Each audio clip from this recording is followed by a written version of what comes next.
بسم اللہ الرحمن الرحیم۔ آخری وقت کے فتنوں کی بات کر لیتا ہوں، اور وہ یہ ہے کہ اس وقت چیزیں جو ہیں غزہ کے اندر جو معاملات ڈیولپ ہو رہے ہیں، ڈیولپ کیا ہو رہے ہیں، ڈسٹروائے ہو رہے ہیں، وہ یہ ہے کہ روزانہ جو ہے اسرائیلی بامبنگ ہو رہی ہے، اسرائیلی ٹروپس ڈپلائیڈ ہیں اور شہر کے شہر تباہ برباد کر دیے۔ غزہ کے خان یونس اور دیر البلح، بیت اللہیہ، کوئی اسکولز جو ہیں وہ صرف پناہ گاہیں بنی ہوئی ہیں، ان کے سامنے کے علاقے جتنے ہیں وہ اس میں خیمے لگے ہوئے ہیں، اور اسکولوں کے اور ہسپتالوں کے اندر زخمی ہیں۔ بہت ہی کم جگہیں رہ گئی ہیں جہاں پہ اسپتال ایسے رہ گئے ہیں جہاں پر کوئی میڈیسن موجود ہیں۔ زخمی روز کی تعداد میں روزانہ زخمیوں کی تعداد بڑھتی جا رہی ہے، اموات ویسی ہو رہی ہیں۔ اب اسرائیل نے جو کھیل کھیلا ہے وہ دنیا کے ساری سوراخیں بند کر دی ہیں، اور اسرائیل کا جو ساتھ دے رہا ہے وہ ہے ترکی۔ اس ریجن کا سب سے بڑا پلیئر جو ہے، سب سے طاقتور علاقے کی فوج جو ہے وہ ترکی ہے، اور ترکوں نے رجب طیب اردگان نامی اس چیز نے، جو بظاہر مسلمان نظر آتا ہے، یہ 2 سال سے، پچھلا سال پورا گزر گیا، اس سے پہلے سے اس نے اسرائیل کے ساتھ ایک سیکرٹ ڈیل کی ہوئی ہے کہ بظاہر اوپر کی طرف وہ اسرائیل کو کنڈیم کرے گا اور ہر فورم پہ اسرائیل کے خلاف آواز اٹھائے گا، لیکن اس کا کاروبار اسرائیل کے ساتھ چلتا رہے گا، اور نہ صرف یہ بلکہ وہ تمام وہ چیزیں دے گا جس سے اسرائیل نہتے ان آرمڈ سویلینز کو قتل کرے، مثلاً لوہا، مثلاً کوئلہ، مثلاً گن پاؤڈر، مثلاً تیل، باکو کا سستا تیل ترکی سے ہوتا ہوا اس روٹ کے پہ وہ پہنچ رہا ہے۔ دوسری طرف آپ ترکی کے کچھ جو ہے ٹینٹس بھی دیکھیں گے جہاں پہ ترک وہ لال جھنڈا، سرخ وہ جو ہے چاند تارے کا جھنڈا جو ہے وہ لگائے ہوئے کچھ لوگ جو ہے فلسطینیوں کو غزہ کے اندر کھانا کھلاتے ہوئے بھی نظر آئیں گے۔ تو آپ یہ تو رسول صلی اللہ علیہ وسلم کی جو ایک بد دعا ہے نا، 2 چہرے والے کے لیے، یہ اس کے اوپر پورا بیٹھتا ہے۔ یہ شخص رجب طیب اردگان آپ کو ٹوپی میں نماز پڑھتا ہوا بھی نظر آئے گا، اذان دیتا ہوا نظر آئے گا، قرآن شریف کی تلاوت بہت خوبصورت کرتا ہے یہ شخص، یہ بھی نظر آئے گا، لیکن اس کا کردار دیکھیں کتنا گھناؤنا ہے۔ اور یہ ساری چیزیں تو اس نے بہت چھوٹی ہیں جو اب اس نے کام کیا ہے۔ اس نے اب جو ہے داعش کی جو باقیات تھیں ان کو اپنے پاس پالا اور ان کو تیار کیا۔ اب حیّۃ تحریر الشام کے نام سے ایک دہشت گرد گروہ بنا کر اس کو داخل کر دیا شام میں، اور شام میں ان لوگوں نے اسرائیل کی ٹیکٹکس پہ کام کرتے ہوئے حلب، اس سے آگے ہوتے ہوتے اس وقت حما شہر کے اندر داخل ہو گئے ہیں، اس سے آگے دمشق ہے، اور یہ حما شہر اور حما اور اس کے ساتھ کا جو علاقہ ہے وہ اس سے آگے جو ہے لیفٹ کی طرف وہ اسرائیل سے ملتی ہیں سرحدیں شام کی، کچھ علاقہ گولان ہائٹس کا ہے۔ تو جب تک بشار الاسد حکومت کرتا رہا، یہ ایک اوپر کی ایک لڑائی تھی جس میں بشار الاسد کی جو فوج تھی اس نے گولان ہائٹس کو اسرائیل کے قبضے سے آزاد نہیں کروایا۔ خطے کے اندر جو اسرائیل ہے وہ جو کہتا ہے وہ کر کے دکھاتا ہے۔ اور باقی جو لوگ اپنے آپ کو مسلمان کہتے ہیں میں ان کے بارے میں بھی بتا دیتا ہوں. ترکی کا یہ عمل میں نے آپ کو بتا دیا کہ اب ترکوں نے جو داعش بنائی تو اسرائیل اور امریکہ نے تھی، لیکن اس کو جس وقت کچلا گیا، روس اور ایران نے جب اس کو کچل دیا تو وہ بھاگ کے انہوں نے پناہ لی ترکی میں، اور ترکوں نے ان کو پالا 2011 سے لے کے اب تک. اور اس کے بعد خیر یہ اکیلے نہیں تھے، ان کے ساتھ لاکھوں پناہ گزین وہ بھی تھے، کیونکہ جنگ تو ایران کی تھی اور ایران نے روس کے ساتھ مل کر شام کے جو علاقوں کے اوپر مارا ماری کی تھی، جس میں بہت سارے لوگ قتل ہوئے، شہید ہوئے اور مارے گئے، اور بہت سارے لوگوں کو گھر چھوڑنا پڑا، اپنے علاقے کو چھوڑنا پڑا. ایک کنفیوزڈ اور بہت ہی زبردست قسم کا فتنہ تھا جس کو ہم لوگ سمجھ نہیں پائے، اور وہ وقت گزر گیا، کسی کو سمجھ میں نہیں آیا. پاکستان کے اندر لوگوں نے کہا قاسم سلیمانی بہت بڑا ظالم تھا، اس نے لاکھوں جو ہے سنیوں کو قتل کیا، اور قاسم سلیمانی اور شیعہ اس کی بڑی تعریف کرتے تھے. قاسم سلیمانی ہمارا بہت زبردست قسم کا ایک لیڈر تھا جس کو اسرائیل نے شہید کر دیا. اب جو مرنے والے سنی تھے ان کے بارے میں بھی سن لیجئے، اور کیا وہ بشار الاسد کے ساتھ تھے یا وہ اس کے خلاف تھے یا وہ داعش کے ساتھ تھے. اور داعش کیا چیز تھی؟ جب داعش نے ترکی کے اندر، شام کے اندر علاقوں کے کچھ علاقے جو عراق کے، کچھ کردستان، کچھ ایسے علاقے جو زیادہ تر شام کے علاقوں کے اندر، مثلا حلب کے اندر یعنی انگریزی میں جس کو الیپو کہتے ہیں، اس کے اندر انہوں نے قبضہ کیا، تو اس کی جنگ جہاں بشار الاسد کی فوجوں کے ساتھ تھی، وہاں عام لوگوں کے ساتھ وہ کیا کر رہا تھا؟ کسی بھی شخص کو وہ پکڑ لیتا، اور پکڑنے کے دوران وہ یہ نہیں دیکھتے کہ یہ سنی ہے، شیعہ ہے، کون ہے، وہ بس لاتے اور اس کو اس جگہ پہ اس کا گلا کاٹ دیتے اور اس کی تصویریں لیتے اور ویڈیو نکال دیتے. قتل عام تھا، چھوٹے چھوٹے بچوں کو بس قتل کرنا سکھاتے، بس قتل، اور وہ بھی گلا کاٹ کے. یہ تھا داعش، ایک دہشت گرد گروپ. قتل عام، اور کس کا قتل عام؟ مسلمان کا قتل عام.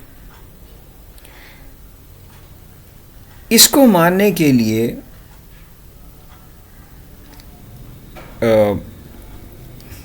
کوئی مسلم ملک نہیں تھا، زیادہ تر حلب کے اندر سنی تھے، اور ان کا قتل عام ہوا ہے. کیوں ہوا ہے اس کے اوپر میں بات نہیں کروں گا، اس کی بات نہیں میں نہیں کروں گا. کیوں ہوا ہے؟ کیونکہ اگر آپ دیکھیں زمینی طور پر کوئی وجہ نہیں تھی. چھوٹی سی میں آپ کو ایک بات بتا دوں، داعش کو بنانے والا کون تھا؟ ہلری کلنٹن کے الفاظ ہیں کہ داعش ہم نے بنایا. IS جو ہے، ISIS وہ کہتا تھا باراک اوباما کہ ہم نے بنایا. ISIS ایک دہشت گرد گروپ، بہت خطرناک قسم. وہ اصل میں ان کے دماغ، انہوں نے ایک پرسیپشن مسلمانوں کا بنانا تھا کہ مسلمان ایسے ہیں جلاد، جاہل، قاتل، ظالم، زبردستی حقوق سلب کرنے والے. تو انہوں نے وہ پروٹوٹائپ جو ہے داعش کی صورت میں بنایا، اس کو یورپ کے جیلوں سے لوگوں کو نکال کے اس کے اندر بھرتی کیا. ان کو کہا تم کو سیکس فری ملے گا، تم کو کھانا فری ملے گا، تم کو اچھی تنخواہ ملے گی، تم نے وہاں جا کے صرف قتل عام کرنا ہے. اور اس میں بہت سارے، لیکن یہ ہے کہ اپنا نام تم نے اسلام قبول کرنا ہے. اس کے اندر حمزہ مشہور تھا، وہ امریکی اور اس طرح کے نام، یہ سب انگریز تھے. ان کو اسلام کے بارے میں 2-4 باتیں بتائی گئیں، کچھ چیزیں یاد کرائی گئیں، کچھ نمازیں پڑھائی گئیں، کچھ، اور بس یہ ہے کہ تم نے بس نماز پڑھنی ہے اور قتل کرنا ہے، کھانا پینا ہے، اور جتنا چاہے سیکس کرو، جتنی چاہے عورتوں کو وہاں علاقے کی لے لو، اور بچی کو نہیں دیکھو، بوڑھی کو نہیں دیکھو، جوان کو نہیں دیکھو، شادی شدہ کو نہیں دیکھو، بچوں کے سامنے ان کی ماؤں کو ریپ کرو، یہ سب کچھ بتایا۔ اور اس طرح یورپ کے بہت سارے لوگ اس میں شامل ہوئے، بہت سارے بیوقوف ٹائپ کے جذباتی قسم کے مسلمان وہ یہاں اس میں شامل ہوئے، اس میں انڈینس بھی شامل ہوئے، اس میں پاکستانی بھی شامل ہوئے داعش کے اندر، اور بہرحال یہ سلسلہ چلتا رہا۔ اب اس کو بنانے کا مقصد کیا تھا؟ دیکھیں، میں اس کو لمبا طویل نہیں کرنا چاہتا، میں مقصد پہ رہنا چاہتا ہوں اس کا، آپ کیونکہ میں یہ سے لنکڈ ہے اس لیے بتا رہا ہوں کہ امریکہ یہ دیکھ رہا تھا کہ ناردرن سیز کے اندر ڈرلنگ کر کے رشیا نے بہت آرام سے تیل نکالنے کا ایک سسٹم بنا لیا ہے، وہاں پہ انہوں نے فلوٹنگ وہ بنا لیے ہیں، اور اس کے اندر پیٹرول نکال کے اسٹور کر رہا ہے اور پورے یورپ کو بیچ رہا ہے، اور اپنی اکانومی کو صحیح کر لیا، سنبھال لیا، جو کہ برباد ہو چکی تھی افغانستان کی جنگ میں، اور اس جگہ واپس آ گیا ہے جو کبھی وہ، یعنی کہ کبھی وہ اس جگہ پہ سے گر گیا تھا، یعنی غربت آ چکی تھی ایک وقت، ایسا بھی آ گیا تھا رشیا میں، اس جنگ کی وجہ سے رشیا بہت کمزور ہو چکا تھا اکنامکلی، تو آج وہ واپس اس جگہ کو پہنچ گیا ہے، بلکہ اس کو سرپاس کر کے اب وہ علاقے کے اندر پھر ایک پاور بن کے ابھر رہا ہے اب، اور اپنی معیشت اس نے سنبھال لی ہے، پھر سے اس نے اپنے اثر و رسوخ کو نارتھ کوریا سے لے کے چائنا بھی اس کے ساتھ شامل ہو چکا ہے، اور بہت ساری علاقوں کے اندر خصوصاً شام کے اندر اس نے اپنے اثرات کو مضبوط کرنا شروع کر دیا ہے۔ اس کے تعلقات، ترکی تو ایک منافق قسم کی ایک چیز ہے جسے میں نہ کہہ سکتا ہوں انسان، نہ کہہ سکتا ہوں جانور، لیکن یہ ایک بہت خطرناک قسم کی ایک ترک ایک بہت ہی خطرناک قسم کی ایک آزمائش ہے انسانیت کے لیے، کہ وہ وقت پڑھنے پہ بہت مسلمان بن جاتا ہے، اور لوگ بولتے ہیں کہ یار اسی کو نماز کے لیے آگے کر دو، یہی جو ہے امام بنے گا، اور جب لوگ نماز کے لیے سجدے میں چلے جاتے ہیں تو وہ پیچھے سے سجدے میں سے وہ اٹھ کے جاتا ہے اور ان سب کے اوپر پیٹرول چھڑک کے آگ لگا دیتا ہے۔ یہ ہے کردار ترکی کا۔ تو میں ترکی کی بات نہیں کروں گا، لیکن اثر و رسوخ روس کا بڑا تھا، اور دولت اس کے پاس بڑھ رہی تھی، اس کی اکانومی مضبوط ہو گئی تھی، اور اب وہ اپنے اثر و رسوخ اور اس کی طرف آ رہا تھا، اور امریکہ اس چیز کو دیکھ رہا تھا، اور امریکہ سے زیادہ اس چیز کو دیکھنے سے زیادہ اس کو متوجہ کروا رہا تھا اسرائیل، کہ اب تیرے ہاتھ سے یہ چیز نکل رہی ہے، اس کو اگر تم نے کرنا ہے تو کیا کرنا ہے؟ تو اس نے بولا میں کیا کر سکتا ہوں، میرے پاس ٹیکسس جو آئل ہے وہ اسی قابل ہے کہ میں اپنے ملک کی اکانومی کو چلا سکوں، اور جو ہم کو چیپ آئل جو ہے نا سعودیہ اور کویت سے مل رہا ہے اس سے ہم کام چلا رہے ہیں، اور اس نے بولا کہ بھئی اس طرح کام نہیں ہوگا، یہ تو تم کو ایک جنگ پیدا کرنی پڑے گی، مسلط کرنی پڑے گی عراق پر، ویپنز آف ماس ڈسٹرکشن کے نام پہ تم نے حملہ کرنا ہے عراق پر، اور اس کے اوپر اپنی فوجیں مسلط کر دینی ہیں، اور یہ مسلط کرنے کے دوران عراق کا پیٹرول تم لے سکتے ہو۔ دوسری چیز ہے عراق سے لگا ہوا شام کے اوپر تم چلے جانا۔ اب اس کو ریجن کے اندر، مطلب علاقے کے اندر ایک مضبوط طاقتور ایک حلیف کی ضرورت تھی، حلیف یعنی ساتھی کی ضرورت تھی، اور اس کے لیے اس نے جب ترکی سے بات کی تو ترکی تو ایور ریڈی، منافقوں کا سردار،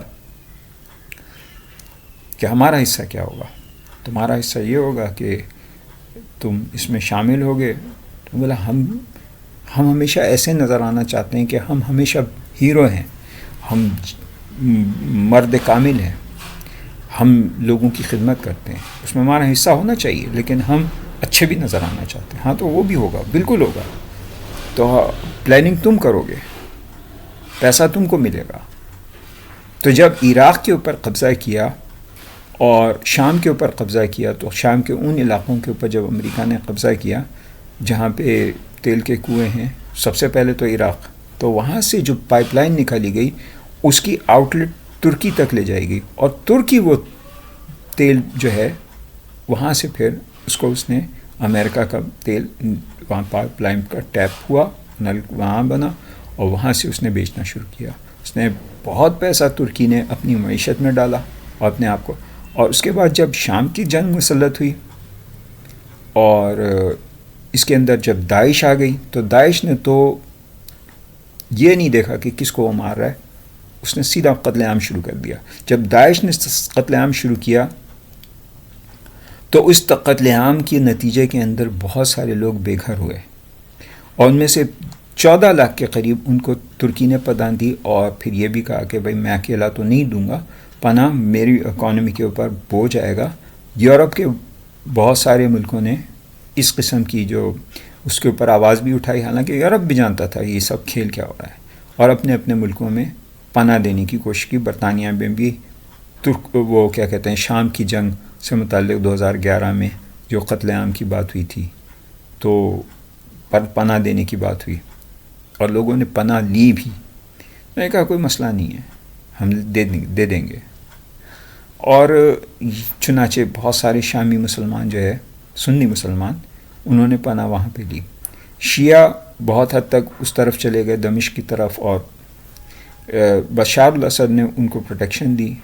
اور جنگ جو ہے ایران اور رشیا نے ان علاقوں پہ داعش کے اوپر جب بمبارڈمنٹ کی تو اس میں باقی بھی مسلمان بہت حد تک یعنی متاثر ہوئے، مارے بھی گئے، ہلاک بھی ہوئے. اس کی وجہ یہ تھی، بس یہ تھی، یعنی اس کے اندر اسلام نام کی کوئی چیز نہیں تھی. تو بشار الاسد نے ایران اور رشیا سے مدد مانگی تھی، اور ایران اور رشیا نے مدد کی. ان کا جو اصل ہدف تھا سنی نہیں تھے، بلکہ ان کا اصل ہدف جو تھا بشار الاسد کا تو تھا بھی، اور سنی بھی یہ سمجھ رہے تھے کہ شاید یہ سنی ہیں جو کٹر قسم کے سنی ہیں، یہ ہماری مدد بھی کریں گے بشار الاسد کے خلاف. میں آپ کو ایک بشار الاسد کی بات بتا دوں. ایسا اتھارٹیٹیو قسم کا یہ ڈکٹیٹر تھا کہ میرے ایک دوست نے، جو کہ نماز پڑھنے میرے ساتھ نماز میں ملاقات ہوتی تھی، وہ شامی تھا، اور اس دوران مڈل ایسٹ میں میں ایک ملک میں رہتا تھا. تو میں نے اس سے پوچھا یار تمہاری عمر ہو گئی ہے 33 سال، کو شادی وادی کا بھی پروگرام ہے؟ اس نے بولا کہ اس مرتبہ میں جا رہا ہوں، میں 33 سال ہو گئی ہے میری عمر، اب میں جاؤں گا تو مجھے اجازہ نکلوانا ہوگا. اجازہ یعنی کہ ایک لائسنس ہوتا ہے، تو اگلے سال میں جاؤں گا تو میں شادی کروں گا. تو میں بولا اجازہ نکلوانا کیا چیز ہوتی ہے، آپ شادی نہیں کر سکتے؟ نہیں، شادی بغیر لائسنس کے کر نہیں سکتا. یہ پابندی، اور اس کے لیے رشوتیں کھلانا. اس وقت ڈپارٹمنٹ کے اندر کوئی، جیسے آپ سمجھ سکتے ہیں کہ اس میں بھی کھلائی پلائی، وہاں پہ بڑا خطرناک قسم کا سسٹم ہے. زنا آسان ہے لیکن شادی نکاح وغیرہ یہ بہت مشکل ہے، اور وہاں پہ عام لوگوں میں بہت عام ہے، بے حیائی عام ہے. ویسے آپ کو سر کے اوپر کپڑا پہنے ہوئے کالے عبایا کے اندر لوگ نظر آئیں گے، لیکن حیا کا جنازہ نکل رہا ہے. خیر، یہ جو اس قسم کی جو سختی تھی، یعنی ایک ایسا ملک جو تیل پروڈیوسر ہو، اس کے عوام جو ہے پریشان ہو، کھانے پینے کے لیے پریشان ہو. وہی حال عراق کا، جو دنیا کا بہترین قسم کا پیٹرول جہاں پہ نکلتا ہو، وہاں راشننگ ہوتی ہو کھانے کی. یہ ڈکٹیٹرشپ میں اندر یہی ہوتا ہے، کیونکہ اپنے چوکیدار بڑھاتے ہیں یہ لوگ، اور پھر وہ چوکیداروں کو کھلانے کے لیے ان کو اور پیسہ لگانا ہوتا ہے. پیسہ نکالتے ہیں مطلب اکانومی سے، اور اکانومی سے جب لوگوں سے پیسہ لیا جاتا ہے تو 100 روپے کماتا ہے تو اس میں سے انسان 30 روپے کھانے کے قابل ہوتا ہے، اور 70 روپے جو ہے اس کو گورنمنٹس کو دینے پڑتے ہیں. اب پاکستان کے اندر بھی تقریباً یہی حالات ہیں کہ 5 سینٹ کی جو بجلی دنیا بھر کے اندر بکتی ہے وہ 17 سینٹ میں پاکستان میں بکتی ہے. اور آئی پی پیز کے نام پر تمام جو کیا کہتے ہیں اب زرداری ہو گیا، نواز شریف ہو گیا، اور اس طرح کے منشا گروپ ہو گیا، یہ سب اس کے اندر شامل ہیں. اور ان سب سے پیسہ کون لے رہا ہے؟ اور آپ سب کو پتہ ہے، ہینڈلرس کے پاس جا رہا ہے. ہینڈلرس کے اپنے 56 کمپنیاں چل رہی ہیں، لیکن اس کے علاوہ بھی ان کو کہیں سے بھی کم نہیں پڑتا. ملک کا دین، ملک کی ساری چیزوں کو بیچ باچ کے بھی ان کے خرچے پورے نہیں ہوتے. تو اب یہاں سے پھر بات کرتے ہیں اس طرف کہ یہ جو ایران ہے، ایران اس میں کیوں پڑا؟ ایران تو اس وجہ سے پڑا تھا، ظاہری بات ہے ایران کا بھی ایک ایشو تھا اور ایران دبنے والا نہیں تھا. اس دوران اس سنیوں کو اس نے بھی قتل کیا. اب کون ساتھی ہے کون نہیں ہے اس کا تو پتہ نہیں چل سکتا. دوسری طرف یہ سارے کے سارے جو ہے نا، یہ اگر آپ دیکھیں گے کہ یہ سارے مسائل جو مڈل ایسٹ کے اندر نظر آ رہے ہیں، یہ بہت پہلے سے پلانڈ ہوئے، ٹھیک ہے. اس میں امریکہ مصروف ہو گیا اور ایران مصروف ہو گیا، شام مصروف ہو گیا، شام اور عراق تو مصروف نہیں ہوئے بلکہ جو ہے وہ قابو کر لیے گئے، مغلوب کر لیے گئے. اب رہ گیا رشیا. تو رشیا کے اندر یوکرائن کا جھگڑا شروع کر دیا گیا. جب ساری چیزیں ہو گئیں تب اس نے کہا اب میرے لیے ٹائم بالکل مناسب ہے، اب میں آتا ہوں غزہ کی طرف. پہلے غزہ کو ہڑپ کریں گے اور اس کے بعد ویسٹ بینک. اور جس دن ویسٹ بینک گیا تو سمجھ لیں بیت المقدس گیا. تو بیت المقدس تو پہلے جا چکا ہے، بیت المقدس جو ہے وہ تو پہلے جا چکا ہے، ویسٹ بینک سے لگا متصل جو علاقہ. تو یعنی کہ اب ایک نئی چیز اٹھی کہ یار بہت زیادہ خون ہو گیا. دنیا بول رہی ہے، آئی سی سی کہہ رہی ہے، اور اریسٹ وارنٹ بھی جاری ہو گئے اور ڈکلیئر کر دیا گیا کہ یہ ایک جنگی مجرم ہے. میں نتنیاہو کی بات کر رہا ہوں، اسرائیل کا وزیر اعظم. یہ جنگی مجرم ہے، قاتل ہے، اور یہ پوری قوم ہی جو ہے جینوسائیڈ کے اندر مبتلا ہے. اس نے نہتے لوگوں کو قتل عام کیا ہے. اب اسرائیل تو گندے ہو گئے، لیکن ترکی نے بھی اپنا منہ کھل گئے، ننگے ہو گئے کہ وہ اس ظالم کے ساتھ ہیں. امریکہ نے تو کبھی شرم نام کی کوئی چیز امریکن تو ہے ہی نہیں. وہ تو کہتے ہیں ہمارے نہ دوست ہوتے ہیں نہ ہمارا کوئی اور چیز ہوتی ہے، ہمارے تو مفادات ہوتے ہیں، انٹرسٹ ہوتے ہیں. اور ایک طرف سے میں ایک لفظ کا اضافہ کرتا ہوں، نہ شرم بھی کوئی چیز ہوتی ہے، شرم بھی کوئی چیز نہیں ہوتی، حیا نہیں ہوتی، نہ دوستی ہوتی ہے، نہ کچھ بھی نہیں ہوتا، صرف اور صرف مفادات ہوتے ہیں. تو امریکہ کے پاس تو اس ڈکشنری کے اندر ایسی کوئی چیز موجود ہی نہیں ہے، انسانیت. اس کے پاس صرف مفادات ہوتے ہیں. کیونکہ اب جب یہ سب کچھ ہوا تو سب کے سب پھنس گئے. اب عام لوگ جب یہ ایچ ٹی ایس اندر داخل ہوئی، حزب تحریر الشام یا حیت تحریر الشام، جب اس نے بشار الاسد کی فوجوں کو ادھیڑنا شروع کیا، اور بشار الاسد تو اپنی اس مومنٹم پہ حکومت کر رہا تھا نا جو کبھی اس کے اندر طاقت تھی. لیکن روس یوکرائن کی جنگ کی وجہ سے اور ایران داخلی انتشار کی وجہ سے کسی حد تک، کیونکہ انرس تو وہاں پہ بھی آ گیا ہے. اب لوگ وہ بھی ایک ٹینشن میں رہتے ہوئے وہ بھی اکتا گئے. وہ شاید اب بشار الاسد کو اتنی سپورٹ نہیں کر سکیں، جبکہ ایسا ہو بھی رہا ہے کہ پیچھے ہٹ گئے ہیں، اور بشار الاسد بھی شاید نکل چکا ہے. تو حزب حیت تحریر الشام اب یہ شام پہ آ گئی ہے. شام میں حلب اور اس کے بعد تمام ان علاقوں کی طرف وہ کیا کہتے ہیں اس نے قبضہ کر لیا، جہاں سے رسد جو ہے وہ ایران اور رشیا کی طرف سے رسد جو ہے حزب اللہ اور غزہ تک پہنچائی جا سکتی تھی. تو شاید اب یہ وہ چیز نہ پہنچ پائے. دوسری چیز، ان مسلمانوں کو تین طرف سے مسلم ممالک کے ساتھ لگا ہوا ہے. فلسطین، غزہ کے اندر ایک جانب اس کی سمندر کی طرف کھلتی ہے، ایک جانب جو ہے وہ اسرائیل کی سرحدیں ہیں، اور دوسری جانب جو ہے وہ ہے مصر.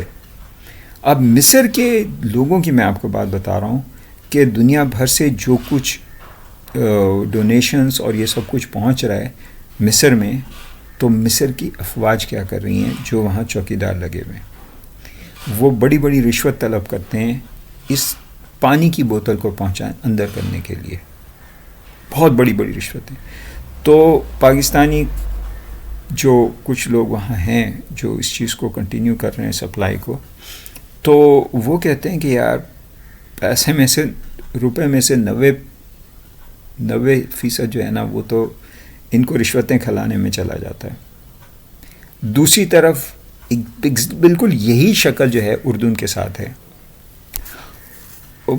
مطلب وہاں سے بھی بالکل چار طرف سے بند ہے.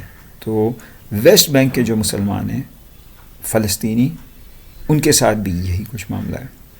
اب آپ کی طرف آتا ہوں میں.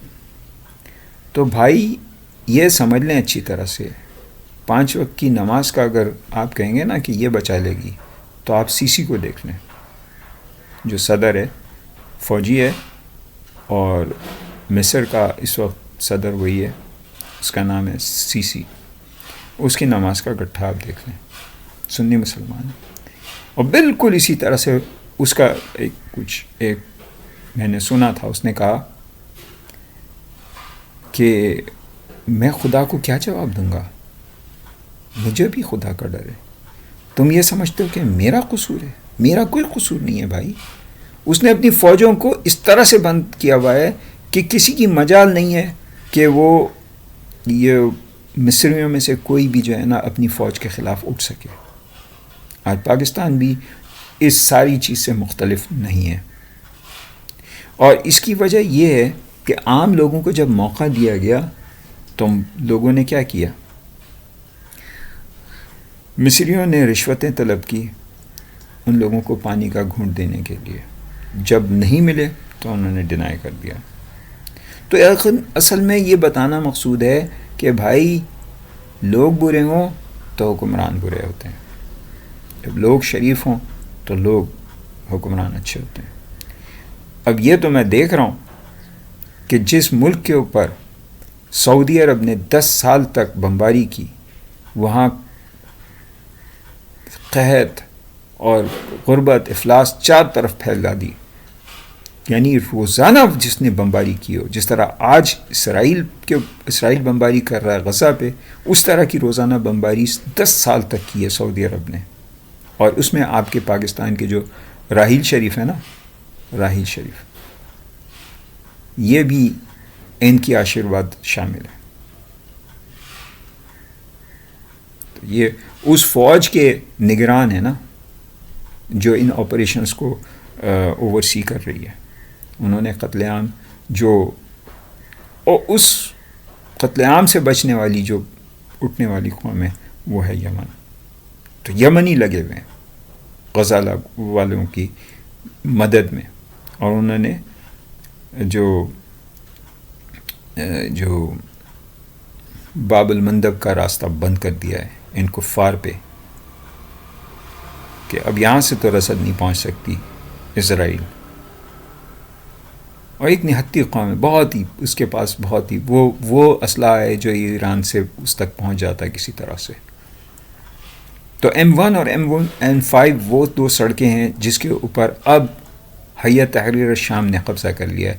اب یہاں سے وہ راستہ بھی بند کر دیا کہ جس کے ذریعے سے حزب اللہ اور غزہ تک کوئی چیز پہنچ سکتی تھی.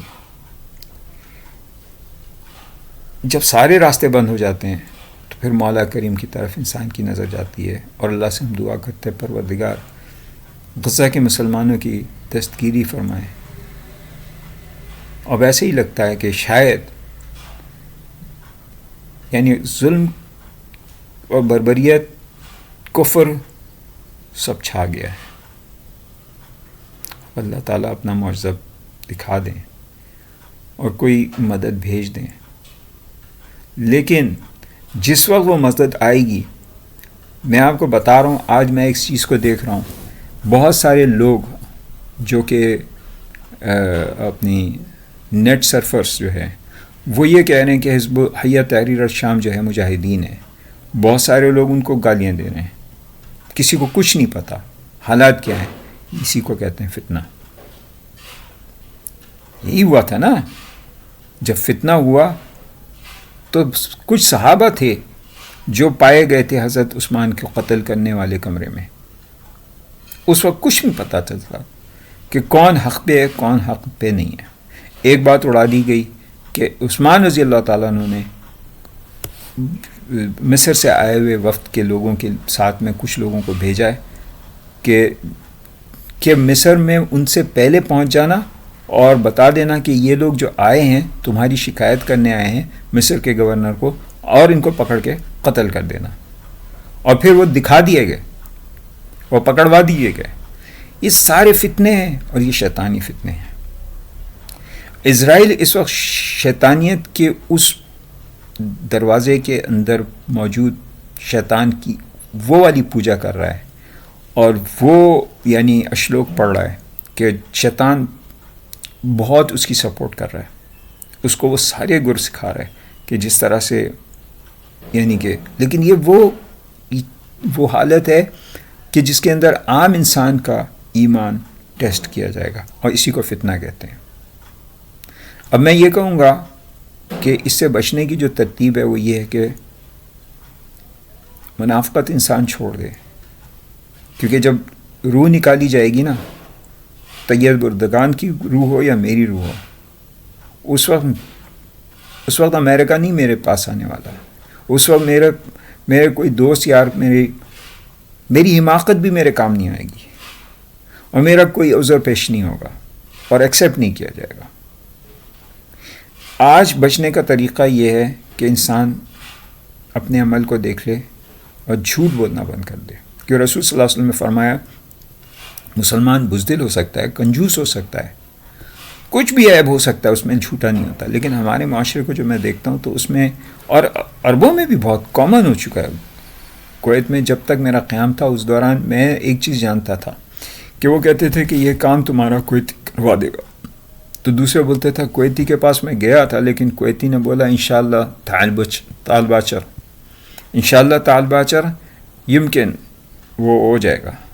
تو وہ یہ بولتا تھا اس کا مطلب یہ ہے کہ کل آنا انشاءاللہ تیرا کام ہو جائے گا. تو ہندو اور عیسائی جو تھے وہ بولتے تھے انشاءاللہ بولا اس نے، پھر تو کبھی بھی نہیں کام کرے گا. کیوں؟ اس کا مطلب کیا نہیں کام ہوتا ہے؟ نہیں، دوسرے تو جانتے نہیں تھے نا عربی، وہ یہ نہیں جانتے تھے کہ انشاءاللہ کا مطلب ہے اگر تو اللہ نے چاہا تو. وہ کہتے تھے نہیں اس کا مطلب یہ نہیں ہے، اس کا مطلب یہ ہے کہ وہ ایک اشارہ ہے کہ اب کام نہیں ہوگا. انہوں نے پریکٹیکلی دیکھ لیا تھا کہ یہ کام یہ لوگ بولتے ہیں ٹالنے کے لیے انشاءاللہ، جب نیت ہی ان کی نہیں ہوتی تب یہ بولتے ہیں انشاءاللہ، اور زیادہ تر وہ کسی کا کام نہیں کرتے. تو بتانے کا مقصد یہ ہے کہ جھوٹ سارے، اور تب دیکھ لیں آپ اس وقت سعودی عرب ہے، امارات ہے، بحرین ہے، کویت ہے، یہ سارے کے سارے ان عربوں کے دشمن ہو گئے ہیں. 20 لاکھ عربوں کے، 1.5 لاکھ کو تو قتل کر دیا، 18 لاکھ کو دربدر کا کر دیا. اب ان کے بھی دشمن ہو گئے. اور اسرائیل کہہ رہا ہے کوئی مسئلہ نہیں، میں چھوٹے چھوٹے نوالے کر کے کھاؤں گا، تم بیچ میں نہیں آنا. اور ہاں، مجھے تمہاری تیل کی ضرورت ہوگی، وہ تم نے ٹائم پہ مجھے دینا ہے. مجھے تمہاری طرف سے ادویات کی ضرورت ہوگی، وہ تم نے ٹائم پہ دینا ہے. ترکی کو کہا مجھے تمہاری طرف سے اسلحے کی ضرورت ہوگی، لوہے کی ضرورت ہوگی، کوئلے کی ضرورت ہوگی، گن پاؤڈر کی ضرورت ہوگی، وہ تم نے ٹائم پہ دینا ہے.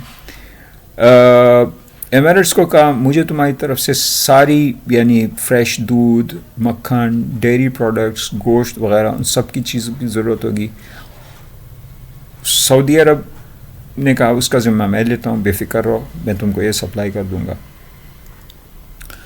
تو یہ سب کچھ جو ہے ایمان بیچ کے ہی حاصل ہوتا ہے. اس نے کہا دیکھو تمہارے پاس جو ہے نا ایک چھوٹا سا ایک تمہارا خاندان ہے، اس خاندان کے اندر جو فیملی رولنگ ہے اس سے زیادہ اس پاور کی کسی اور کو فکر نہیں ہے. دوسرے جو ہیں ان کو اتنی فکر نہیں ہے کہ تمہارے ساتھ کیا ہوتا ہے کیا نہیں ہوتا، اس لیے ہم تم کو سپورٹ کریں گے. اگر یقین نہیں آتا تو دیکھو ایک اپنی طرف بلا کے عدنان خشوگی کے بیٹے، ایک اور ایک خشوگی جو کہ وہاں کا ریزیڈنٹ تھا سعودی عرب کا، بنیادی طور پر تو یہ فلسطینی تھے لیکن چونکہ سعودی بن گئے تھے تو وہ ایک جرنلسٹ بن کے امریکہ میں رہتا تھا. اس کو